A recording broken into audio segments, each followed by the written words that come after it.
I think a lot of people overcomplicate what it means to believe in God.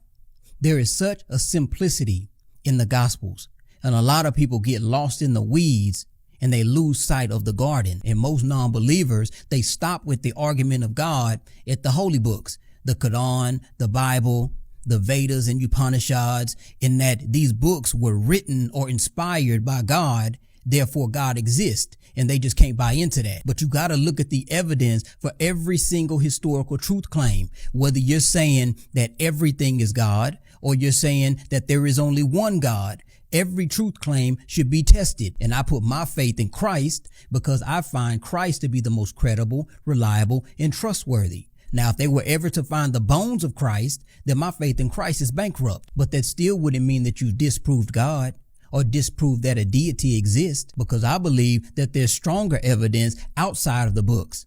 The books will tell you mainly why more than they'll tell you how.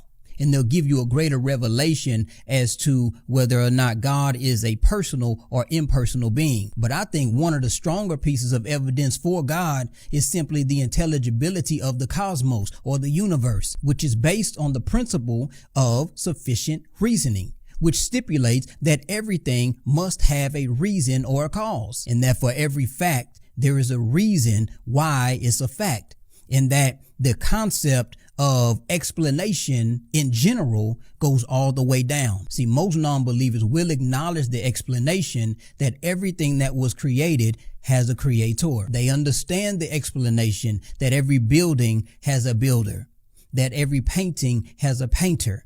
They understand that every watch has a watchmaker. But when you go 1 inch down from the watch to the hand and say that there was a creator for that hand, now it becomes a problem. And I'm just saying, listen, at some point, you got to stop seeking proof and start seeking plausibility, because whatever gave us the beginning of the universe also gives us consciousness.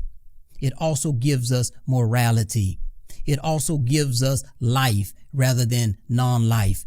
It also gives us something rather than nothing. And we got a lot of evidence from different categories that point in the direction of theism and God's existence. And when you have so many pieces of evidence pointing in the same direction, it makes a really strong case for your worldview. When you look at the value of truth overall, if you're a truth seeker, if atheism is the truth of our reality and existence, then there's not much value at all, in my opinion, to any truth that you seek. I mean, why would there be? How could there be? If we are just complex biochemical reactions here by accident, then how do you ground or justify the value of the truth that you seek? What purpose does truth serve in atheism? And if you do happen to find truth, how do you ground your own reasoning capacity for the truth that you have just found? Because if neurons can fire in our brains inexplicably, then how could you ever trust your own intellect? Whereas being a believer or a theist, my pursuit of truth is grounded in my reality. If the principle of sufficient reason wasn't true, and things just happen for no reason or no explanation at all, then our common life experiences would be a lot different. So if you reject this claim, then you're basically claiming that we live in an inexplicable world in which things happen with no reason or explanation at all. But that's just not what I observe in my daily life.